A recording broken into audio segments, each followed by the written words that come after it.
బత్తాయి, నిమ్మ తోటల్లో పూత, పిందె అధికంగా రాలుతూ ఉన్నది.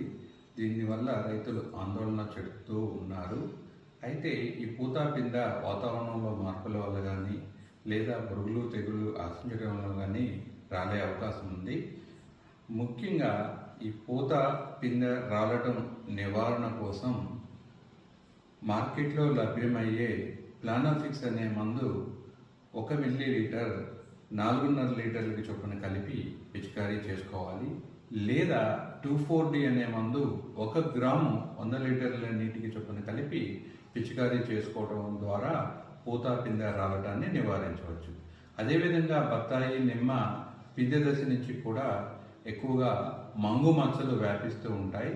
ఈ మంగు మచ్చలు రాకుండా స్పైరోమెస్టిన్ అనే మందు 1 మిల్లీలీటర్ లీటర్ నీటికి చొప్పున కలిపి వారం 10 రోజుల వ్యవధితో 2 సార్లు పిచికారీ చేసుకోవడం ద్వారా మంగు మచ్చల్ని నివారించుకోవచ్చు.